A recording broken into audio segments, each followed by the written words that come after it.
Hi everyone, in this video I will repair a Flowbee half-inch straight foot attachment that I broke the other day.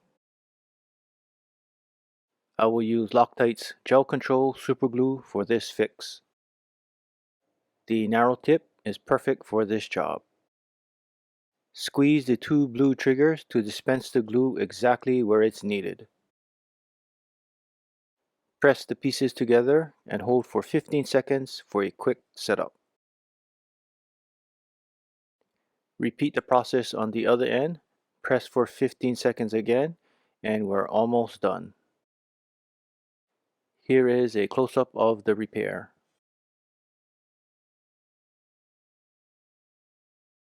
Allow the assembly to cure for 24 hours. And now the moment of truth.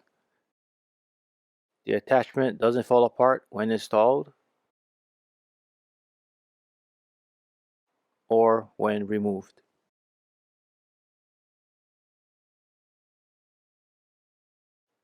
This will be used for a backup. I ordered new foot attachments for regular use. Links are in the description. Here's another video you may be interested in.